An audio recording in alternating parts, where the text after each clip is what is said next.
Welcome back to the deep dive. Today, I want to start by asking you to do something a little bit weird. Oh boy, I'm intrigued. Right, so assuming you aren't currently hurtling down a highway at 70 miles per hour, I want you to just close your eyes and picture a car. Just a standard, modern car sitting in a driveway. Ideally a nice driveway, maybe some pavers. Sure, nice pavers, maybe a little oil stain just to keep it real. But when you look at that object, that 2-ton collection of steel, glass, rubber, leather, what do you actually see? Because I think most of us see a machine. Right, you see pistons, gears, axles. Exactly. Uh, We see the culmination of a century of mechanical engineering. that is exactly what we see, Yeah. and that is exactly where we're wrong. Right, because if you were to peel back the dashboard, strip away the leather and really look at what makes that thing tick, you wouldn't just see gears anymore. No, you wouldn't. You would see a supercomputer that just happens to have wheels attached to it. It's a fundamental shift in identity. We're really moving away from the era of the mechanical beast, and we're entering the era of the software-defined vehicle, or SDV as the industry calls it. And to set the stage for today's deep dive, I was reading through the source material. We have this incredible report on agile development and automated pipeline strategy in the auto industry. And I stumbled across a statistic that honestly just smacked me in the face. It stopped me cold. I think I know the exact one you're talking about. The code volume. The report states that vehicle software is currently hitting, and I quote, hundreds of millions of lines of code. It is a staggering number. It's almost hard to visualize what that actually means. Let's try to visualize it, though, because hundreds of millions just sounds, abstract. Let's compare it to something we all think of as incredibly high-tech, like a fighter jet. Okay, that's a good benchmark. Take the F-35 Joint Strike Fighter, probably the most advanced piece of aerial combat machinery ever built. That plane runs on roughly 25 million lines of code. 25 million. Right. Now take a modern luxury sedan sitting in that paver driveway. You are looking at 100 million lines, and it's rapidly pushing toward 150 or even 200 million. So a family car is 4, 5, maybe 6 times more complex software-wise than a stealth fighter? In terms of raw volume, yes. And if you think about it, it actually makes sense. Really? How so? Well, a fighter jet has a very specific mission. It needs to fly, target, shoot, and not crash. Fair point. But a car has to be everything to everyone. It has to be an entertainment center streaming 4K video to the back seats. Yeah. It has to be a real-time navigator. It has to be a battery management system optimizing range in freezing temperatures. And a semi-autonomous robot watching for pedestrians. Exactly. It creates this massive aggregation of completely disparate systems that all have to talk to each other flawlessly. It's not just a car anymore. It's literally a rolling data center. It is. And that explosion of complexity leads us directly to the core problem the industry is facing right now. The source material refers to it as the resource scissors gap. The resource scissors gap. I love that term, even though it sounds incredibly painful. Let's unpack that. What exactly is getting cut here? Well, visualize a pair of scissors opening up. The upper blade represents the demand. The complexity of the software is shooting upward exponentially.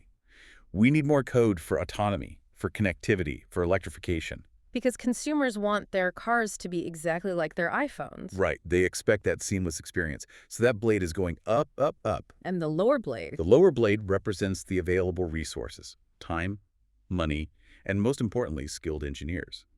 That lower blade is relatively flat. You cannot simply hire 10 times the number of software engineers every single year. You can't just multiply your R&D budget by 10. So the gap between what needs to be done and the capacity to actually do it is just widening constantly. Precisely. If you try to build a 2026 car using the exact same methods you used in 2010, you fall right into that gap. You simply cannot physically write that much code, test it, and secure it using the old manual ways. You will fail. So the mission of this deep dive is basically answering the question, how do car companies survive the scissors? That is the mission. We are going to explore how the automotive industry, which, let's be honest, is historically very conservative, very measured twice, cut once, is frantically borrowing the internet mindset. They are trying to pivot from being traditional industrial manufacturers to being pure software companies. And this isn't just a slight tweak to their operations. We are talking about a total overhaul.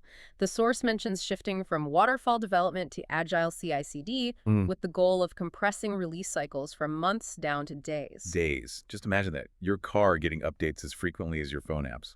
It sounds exciting, but also I mean, if my phone app crashes, I'm annoyed. If my car crashes, well, that's a totally different story. So the stakes couldn't be higher here. The stakes are quite literally life and death. So let's get into the how. I want to start with this paradigm shift you just mentioned. Moving from waterfall to something called the infinity loop. Right. To understand where we are going, we really have to understand where we've been.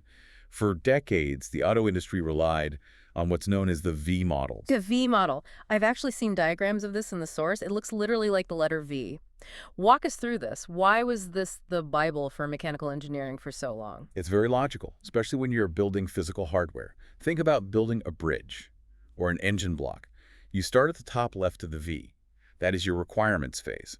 You define what you want. Like, we need an engine that produces 300 horsepower and gets 30 miles per gallon. Exactly. That's the plan. Then you slide down the left side of the V. You do your system design, your detailed engineering, component specs, and at the very bottom, the vertex of the V, you actually build the thing. You cast the metal, you assemble the parts. And then you climb back up the right side. Yes. The right side is testing. You start small, the bottom right. With unit testing, does this specific valve work? Then integration testing, does the valve work with the fuel pump? Then system testing, does the whole engine run? And finally, at the top right, acceptance testing. Does it meet the original requirement? It sounds incredibly organized. You plan, you build, you test. It's a very safe, linear progression. It is safe and it is linear. But here is the fatal flaw. It is a one-way street. Water only falls down the left side, and you only find out if you messed up when you climb back up the right side. Ah, I see. So if you are at the top right, say you're test driving the physical prototype on a track, and you realize there's a huge lag in the acceleration, you have to go all the way back to the start. You have to go all the way back to the design phase on the top left. In hardware, you accept this because you can't push an update to a cast iron engine block over Wi-Fi. You have to get the physical shape right. But when you try to apply this V model to software, it's a complete disaster. Because software changes constantly. It's malleable. Exactly. And the source highlights a specific pain point here called development lag. In the traditional V model, software engineers often have to wait for the physical hardware, the actual electronic control unit, or ECU, to be manufactured and shipped to them before they can even test their CAD. So you're a coder, you've written this brilliant new algorithm for the braking system, but you can't actually run it because the little plastic box hasn't arrived from the supplier in Germany yet. You are just twiddling your thumbs. You are completely blocked. And in a world where you are managing hundreds of millions of lines of code, waiting weeks or months for physical hardware is a death sentence for your timeline. You fall right back into the resource scissors gap. So enter the DevOps infinity loop. The infinity loop. You've probably seen this symbol in tech circles. It's the figure 8 on its side. It represents continuity, no beginning and no end. Precisely. Unlike the V model, which has a distinct start and a distinct finish line, the infinity loop never ends. It integrates development, which is dev, and operations, which is ops, into a continuous cycle. You plan, code, build, test, release, deploy, operate, monitor, and then you feed that data straight back into the plan phase. But there really is no final version of the car anymore. No, the product is a living, breathing thing. And the key metric here, according to the source material, is the release cycle time. The goal is to move from updates taking months or weeks to daily releases. Daily releases. That is a wild concept for a vehicle. It is. But the implication isn't just about speed for speed's sake. The source points out that this is fundamentally about efficiency. If you can release daily, it means you have completely automated the checking and testing process. You aren't relying on a human to manually drive a prototype around a test track every single time you change one line of code. Which brings us to a huge question. If we aren't waiting for the hardware anymore, if we are ditching that slow V model, how exactly do you test software for a car that doesn't physically exist yet? I mean, that sounds like a paradox. Test the code for the chip, but the chip hasn't been built. It is the ultimate chicken and egg problem. How do you validate code for a processor that is currently just a blueprint on a desk somewhere? This is where section 2 of our deep dive comes in. The source calls it the pre-silicon revolution. Pre-silicon, so before the actual silicon chip is manufactured. Exactly. The industry is moving heavily toward cloud-native environments and virtualization. The core technology driving this is the VECU, or virtual ECU. Virtual ECU, so it's Yeah. essentially a simulation. It is a simulation, but we have to be very careful with how we use that word. When we say simulation in video games, we think of something that looks real on a screen but isn't actually real underneath. In this case, we're simulating the deep fundamental architecture of the chip itself. Okay, unpack that for us. The source mentions using specific cloud environments, things like AWS Graviton instances. These are powerful servers in the cloud that used ARM architecture, which happens to be the exact same kind of architecture used in automotive chips. Why does the architecture matter so much? Because of a concept the source emphasizes heavily: 100% equivalent binary code. Equivalent binary code. That sounds pretty technical. Break it down for those of us who aren't coders. Computers don't actually read the code that humans write. They don't read C++ or Python or Java. They read binary, ones and zeros. Usually, if I write code on my Intel laptop, the binary output it produces is very different from the binary that would run on the car's ARM chip. I have to translate it. Like translating a novel from English to French. Exactly, and what always happens in translation. Nuance gets lost, mistakes happen, words don't quite map over perfectly. Right, bugs appear. But with this pre-silicon approach, using these specific cloud instances, the virtual environment is so incredibly accurate that the binary code is identical, bit for bit. So if the code runs perfectly in the cloud simulation, you have extremely high confidence, near absolute certainty that it will run flawlessly on the real physical chip later. So the developer is sitting at their desk, or let's be honest, probably at home in their pajamas, and they write some code. Instead of flashing it onto a physical box on their desk, they just push it up to the cloud. Right, and here's the real aha moment. You don't need the physical box at all. You can test immediately. And because it is in the cloud, you can do something you can never, ever do in the real physical world. You can scale. Scale is the magic word in tech. In the old days, if I wanted to test 10 different driving scenarios, snow, heavy rain, stop-and-go traffic, highway speeds, city driving drivers, I needed 10 physical test cars and 10 test drivers. That is incredibly expensive and slow. And you literally have to wait for the weather to change. You have to wait for it to snow. Exactly. But in the cloud, the source says you can launch thousands of parallel test instances instantly. Thousands. Thousands. And it happens automatically. Every time a developer saves their work, what we call a code commit, the system triggers these digital twins. So I just hit save, and somewhere in a massive server farm, 1,000 virtual cars wake up and start running tests on my code. Like one is driving in virtual Tokyo traffic, one is in virtual Alaska, one has a virtual flat tire. That is the reality of modern development. And the impact is just staggering. The source material cites a very specific statistic here. This method allows teams to catch and fix 80% of logic errors before the software ever touches physical hardware. 80%. That is massive. It's game-changing. Think about the cost savings alone. Yeah. Fixing a bug when it's just lines of code on a screen costs, say, $10 of an engineer's time. Fixing that exact same bug after you've built and sold 1 million cars, that's a massive recall. That costs hundreds of millions of dollars and destroys brand trust. So this concept development as verification is the real game changer here. The act of writing the code and the act of testing the code are merging into the exact same action. Exactly. You aren't building it and then testing it weeks later. You're verifying it as you build it continuously. But there is another layer to this, specifically around the human element. We've talked about the tech, the cloud, the virtual chips, but the source also brings up what it calls the robot workforce in relation to the people actually doing the work. Yes, the automated pipeline. This is crucial. It talks about eliminating the handoff. What is the handoff? This is a deep cultural problem as much as a technical one. Usually in a legacy car company, you have different tribes. You have the software developers, and then downstream you have the calibration teams. Calibration teams. Who are they? These are the mechanical wizards. They fine-tune how the engine actually runs, how the transmission shifts, how the brake pedal feels under your foot. They speak the language of physics, torque, pressure, RPM, hydraulic gradients. And the software developers. They speak in pure logic. If-then-else statements, loops, variables, memory allocation. So they literally do not speak the same language. They really don't. And that creates a massive language and tool gap, as the source calls it. The developer finishes their code and throws it over the wall. The calibrator puts it in the test car, drives it, and says, the car feels jerky when it shifts. The developer looks at the screen and says, well, code logic is perfectly correct. I don't know what to tell you. I can easily see the arguments in the break room already. It's a source of massive friction and delay. The solution proposed in the source is an automated CI/CD pipeline. CI/CD again. Continuous integration, continuous deployment. It acts as the universal translator and the tireless courier. It automates the flow of work between these teams. The source outlines the specific steps. You have prepare, upload, SIL test, which is software in the loop post-processing, and finally delivery. So it's essentially a digital assembly line for code. Ideally, yes. And it handles one of the most tedious and annoying parts of car manufacturing, which is variant integration.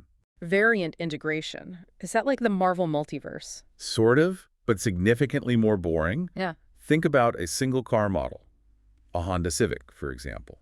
It might have 50 different variations. The base model, the sport model, the hybrid, the electric version, the one for the US market, the one for the UK market where the steering wheel is on the right. And each one of those variants needs slightly different software. Exactly. Or at least different configuration parameters. Trying to manually manage which exact software version goes to which specific VIN number on the factory floor is an absolute nightmare. It is highly prone to human error. Oops, I accidentally sent the V8 engine software to the electric car. Yeah, that sounds like a fairly major problem. A huge problem. The automated pipeline handles that completely. It ensures the right code goes to the right variant without any human intervention. So the robot workforce handles the logistics and the heavy lifting. But the source also mentioned AI agents. And this part really surprised me. It says AI isn't just writing the code, it's actually writing the tests. This is a fascinating pivot in how we use AI. Usually when we talk about AI in coding right now, we think of things like GitHub Copilot helping you write a function. Hey, AI, write me a function to open the trunk. Right, generating the actual product. But here, the source focuses on AI generating the test cases. Because here is the dirty little secret of software engineering. Writing tests is incredibly boring. Is it really? It is mind-numbingly tedious. The source notes that traditionally, implementing tests took up fully 60% of total project time. Wow. So more than half of a developer's time is spent just writing the exams for the code, not actually writing the code itself. Yes, you write a brilliant piece of logic for 5 minutes and then you spend the next 10 minutes writing a script just to prove to your boss that it works. So the strategy now is to use AI agents to parse the plain text requirements, the document that simply says the window must roll down when the button is pressed, and automatically generate the complex test script. And there's a very specific format mentioned for this, gherkin, Yes, you're like the tiny pickle. exactly like the pickle. It's actually a very popular format in the software testing world. It's a behavior-driven development language. It uses strict keywords like given, when, then. Give me an example of that. How does a pickle describe a car window? It's very structured. It goes like this. Given the car is on N and the window is UP, when the driver presses the down WN button, then the window motor should activate. That's very readable. It just reads like plain English. That is the entire point. It's easily readable by humans, the managers, the safety inspectors, the mechanical engineers, but a machine can take that exact sentence structure and convert it into executable code. I see. So the humans define the what, the given, when, then, and the AI figures out the how. It writes the complex Python or C script to actually run that test on the virtual car in the cloud. Exactly. And doing that slashes that massive 60% time drain significantly. It frees up the highly paid engineers to do actual creative engineering rather than being glorified scribes for test scripts. That is a huge efficiency gain. But speed isn't everything, right? We keep coming back to this core reality. We were talking about cars, a 4,000-pound object. Moving at very high speeds through crowded areas. Right. If my social media app has a bug, maybe a picture doesn't load. If my car has a bug in the steering software, that is catastrophic. It is the ultimate nightmare scenario for any automaker. So how do we move fast without breaking things? This leads us perfectly into Section 4, Safety, Security, and Red Tape, or as the industry elegantly calls it, DevSecOps. DevSecOps. Development, security, operations. The absolute core concept you need to grasp here is shift-left security. We've used this directional term a few times, left and right. Picture a timeline of the vehicle's development. Left is the very beginning of the project, the initial idea. Right is the end. The car is built, tested, and sold to the consumer. Traditionally, deep security checks happen way over on the right. You build the car, you finish all the software, and then right before you ship it, you hire some hackers to try and break into it. A penetration test. Right. But what happens if they actually succeed? What if they find a massive foundational hole in your security architecture? You have to tear everything apart. You're back to square one. It is way too late in the process. Shift left means moving those exact same checks to the very beginning of the timeline. You want to catch the vulnerability while the developer is still typing the code on day one. The source mentions specific tools they use for this shift-left approach, static code analysis and something called MIS-RA-C. Miss Rossi is absolutely legendary in the automotive world. Miss Ra stands for the Motor Industry Software Reliability Association. Sounds like a really fun club to be in at parties. It is a very strict, very pedantic club. C is the programming language used for most of the deep embedded systems in cars. It's incredibly powerful and fast, but it is also highly dangerous. It lets developers do things that can easily cause crashes, like managing memory manually. So MIS-RA-C is essentially the rulebook for this dangerous language. It is a strict set of commandments. Thou shalt not do this. Thou shalt not write loops in this confusing way. And the static code analysis tool is essentially a hyper-aggressive spell checker that knows every single one of these commandments. As the developer types, it underlines things in red immediately. Violation of MIS-RA Rule 14.3. So you fix it right then and there. You don't wait for a review board. Exactly. You physically do not let the bad code even enter the wider system. And alongside that static analysis, the source mentions instrumented fuzzing. Fuzzing. I really love this word. It sounds like something you do to a guitar pedal to get a cool sound. It's a bit more violent than that in software. Fuzzing is basically the process of throwing absolute garbage at the system to see if it chokes and dies. Garbage? Like what? Random data. Completely unexpected inputs. Imagine a toddler just banging their fists on a keyboard. Or imagine a sensor sending a signal to the speedometer that says the car is currently traveling at 9,000 miles per hour. Or sending a huge text string into a field where a single number should be. Why on earth would you do that on purpose? To see exactly how the software breaks under pressure. Does it crash gracefully? Does it freeze the whole system? Does it inadvertently open a backdoor security loophole? Hackers absolutely love to use fuzzing to find weird, unexpected ways into a system. So the car companies are preemptively using fuzzing on themselves, automatically, constantly, right there in the pipeline. Finding the cracks in the armor before the bad guys do. Every single time you build the code, the automated robots throw digital garbage at it to ensure it is robust enough for the real world. Okay, so that handles the bugs and the hackers. But there's a whole other side to safety. The law. Regulations. Ah, yes. The boring part that actually keeps us safe on the roads. I imagine brilliant software engineers absolutely hate the paperwork involved in this. They despise it. It is entirely soul-crushing for someone who just wants to build cool tech. But the source introduces a concept that kind of magically solves this. Compliance as code. Making the law automatic. It is a brilliant, brilliant strategy. You see, we have massive, incredibly dense regulations now. ISO 26262 for functional safety. UN R156, which specifically covers SUMS. Oh, SUMS. What does it stand for? Software Update Management Systems. Basically, the United Nations has stepped in and firmly said, if you are going to be updating a 2-ton vehicle over the air, you must explicitly prove to us that you know exactly what is in that update and that it is certifiably safe. So you need an ironclad paper trail. The massive paper trail. Traceability is the watchword. You need to be able to prove to an auditor that this specific line of code was written to satisfy that specific safety requirement, and it was rigorously validated by this specific test result. And doing that manually for 100 million lines of code is Physically impossible. So compliance as code means the CI/CD system just automatically tracks all this in the background. The source mentions a highly specific term for this, RxSWYN. RxSWYN. It sounds like a prescription allergy drug. It does. It stands for Regulation X Software Identification Number. Think of it as a unique, unalterable digital fingerprint for a very specific software configuration. Like a cryptographic hash. Exactly like a hash. If you change a single comma in the code, the RxSWYN completely changes. The system automatically logs this change, who made it, and what tests passed. It creates a perfect, unbreakable chain of custody. So when the government auditors finally show up with their clipboards, You don't scramble to write reports or find old emails. You just point them to the automated log. The source explicitly says this reduces the manual burden of documentation by 40 to 50%. that is huge for engineer morale. Less time filing reports, more time actually solving complex problems. Absolutely. And there is one more critical safety feature regarding updates that I think you need to know about. Atomic updates. Atomic, meaning very small. In computer science, atomic means indivisible. It is an all-or-nothing transaction. Okay. Why is that so important for a car? Imagine you are updating your car in your driveway overnight. The progress bar is sitting at 50%.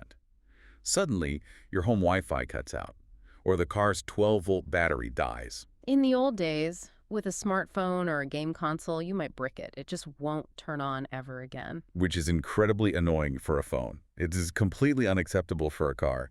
You cannot have a 2-ton brick blocking your driveway that you can't even shift into neutral to push out of the way. So atomic updates prevent this bricking scenario. Yes, the system downloads the entire update into a completely separate partition, a hidden holding area. It cryptographically verifies that the download is 100% perfect. Only then, usually upon reboot, does it instantly swap over. If anything fails during the process, power loss, network error, corrupted file, it simply discards the downloaded update and sticks with the perfectly functioning old version. So the car is never, ever caught in a half-updated zombie state. Never. It is always safe. It either succeeds entirely or it fails safely. Okay, so we've covered the tech, the testing, the security, the law. Now let's talk high-level strategy. Section 5 looks at how massive global organizations actually pull this off. Because you can have the best tools in the world, but if your team of 10,000 people is disorganized, it really doesn't matter. The source calls this organizational strategy the software factory. The software factory. It addresses a very specific, very frustrating problem that has plagued software developers since the dawn of time. What's that? The infamous phrase, "But it works on my machine." Oh, I've definitely heard that one. I swear it runs fine on my laptop. I don't know why it crashed the production server. That is known as the local success trap. Yeah. Every single developer sets up their computer slightly differently. Maybe I have Python version 3.8 installed and you have 3.9. Maybe I have a specific math library installed locally that you don't. So the environment itself is inconsistent. Right. To fix this at an enterprise scale, the source advocates for everything as code, and specifically containerization using a technology called Docker. Docker, like shipping containers on a cargo ship. That is the perfect analogy. Before standardized shipping containers, loading a cargo ship was a complete nightmare. You had wooden barrels, sacks of grain, weirdly shaped crates, loose items. It was incredibly slow, hard to stack, and things constantly broke in transit. Then came the standard corrugated steel box. The standard container. It fits on any ship, any truck, any train crane in the world. It completely standardized the interface. Docker does exactly that for software. It wraps the code and the entire environment it needs to run the libraries, the configuration settings, even the underlying operating system into a neat digital container. So if I send you the container, It is absolutely guaranteed to run on your machine exactly the way it runs on mine. It completely eliminates the setup tax. A new engineer doesn't spend their first 3 days at the company configuring their laptop. You just download the container and you start coding in 5 minutes. that enables a truly global development team where the cloud environment and the local environment are perfectly identical. Yes. It creates a standardized, predictable factory floor, even if the actual workers are scattered across offices in Detroit, Munich, and Bangalore. That's smart. Now, there's another management strategy mentioned here that caught my eye. Agile CI, which sounds like a deodorant scent, honestly. Or maybe a bizarre cooking ingredient. It does sound strange, but it's actually a fascinating collision of two completely different worlds. We have Agile, which is the modern software methodology. It's all about speed, short sprints, flexibility, move fast, and break things. And on the other side. On the other side is ASPICE, Automotive Spice. It stands for Software Process Improvement and Capability Determination. That sounds like the exact opposite of fun. It is a highly rigorous, very traditional process assessment model used by European automakers. It demands heavy documentation, upfront planning, and endless verification. Historically, Agile and ASPICE were seen as mortal enemies. The Agile guys thought the ASPICE guys were slow dinosaurs holding back innovation. The ASPICE guys thought the Agile guys were reckless cowboys building dangerous toys. So how do you possibly mix oil and water? How does Agile Spicy work? You structure the actual coding work in short bursts. The source suggests 1 to 4 week sprints. The primary goal is to produce a piece of runnable incremental software at the end of every single sprint. So every 2 weeks, you have a new piece of software that actually functions. Yes, you aren't waiting a year to see if it works. But, and here is the absolute key to making this work, to keep the SPC safety people happy, you utilize automated quality gates. Quality gates. Imagine a toll booth on the highway. You can drive your code as fast as you want during that 2-week sprint. You can be as agile and experimental as you want. But to merge onto the main highway, to actually release the code into the main branch, you have to pass through the gate. And the gate is manned by our robot workforce. Ideally, yes. The gate automatically runs all those rigorous safety checks we just talked about. The MISRA static analysis, the unit tests, the automated fuzzing. If the code fails even one of these checks, the gate simply stays down. You literally cannot physically release the code. Correct. This structure allows you to have the rapid speed and iteration of Agile, but strictly confined within the unyielding safety guardrails of ASPIS. I really like that. It's speed with a safety net built in. Exactly. Now, the final strategy mentioned here is really interesting because it brings us all the way back to the physical world. Eventually, despite all the amazing cloud testing, despite the thousands of virtual ECUs, you do actually need to test on real physical hardware, real engines, real spinning wheels. You absolutely do. You cannot simulate physics perfectly. The real world is messy, so you need HIL, which is hardware in the loop rigs, or physical dyno testing. These are the big, noisy rooms with the actual engines hooked up to massive wiring harnesses and sensors just screaming at 5,000 RPM. Yes, and these physical machines are incredibly expensive to build and maintain, millions of dollars each, and there are never, ever enough of them to go around. So there's always a massive line of engineers waiting to get in. There's always a line. And traditionally, the management of this was schedule-based. You'd look at a shared calendar and say, okay, my team books a dyno for next Thursday at 2 p.m. And if your code isn't actually ready by Thursday at 2 p.m.? You just waste the slot. The expensive machine sits there, completely silent, burning money.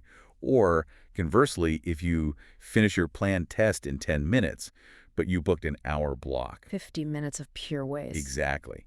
The massive innovation here is moving from schedule-based to queue-based planning. Like a printer queue in an office. Exactly like that. Or a Spotify playlist. You don't book a specific time. You submit a software job to the backlog. The physical test rig is connected directly to the CI/CD network. When it finishes a test, it says, I am free now. What is the absolute highest priority job currently sitting in the queue? And it pulls it automatically without a human. Yes. It downloads the specific Docker container for that job, automatically flashes the physical ECU with the new code, and runs the mechanical test. This happens seamlessly at 3 a.m. It happens on Sunday morning while everyone is sleeping. The machines don't sleep. No, you get true 24/7 utilization. It turns the physical, gritty testing lab into an always-on cloud-like service. This is incredible. We've really gone on quite a journey here. From wait months for a physical part to arrive, to test continuously in the cloud and let the robots run the physical lab at night. It is a total industry-wide transformation. So let's bring this all together. We started with the code explosion. The car is rapidly becoming a supercomputer that requires hundreds of millions of lines of code. And we identified the existential danger, the resource scissors gap. We simply cannot hire enough people to build this the old manual way. So the grand solution is the software factory. We've moved away from a slow, hardware-dependent V model to a cloud-native, AI-assisted, highly automated DevOps pipeline. We are using virtual ECUs to test code long before chips even exist. We are using AI agents to write tedious gherkin tests to save massive amounts of time.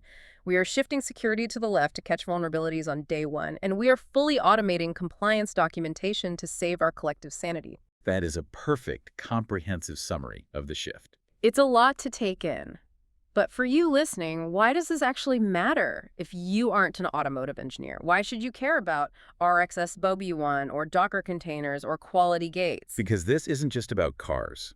This is the exact blueprint for any complex hardware industry in the 21st century, whether it's aerospace, robotics, medical devices, or even smart home appliances. Everything is fundamentally becoming a computer. Exactly. If you manufacture smart thermostats, you are a software company now. If you build heavy agricultural tractors, you are a software company. If you stubbornly stick to the old waterfall methods just because that's how we always did it, you will be entirely too slow. You will fall right into the scissors gap and your competitors will crush you. So the ultimate lesson here is adapt or die. Adopt the internet mindset even if you build heavy physical machinery. You really have no other choice. I want to end with a thought that the source material touched on, which I find kind of provocative. It fundamentally changes how I look at my own car sitting in that driveway. We talked about the DevOps infinity loop.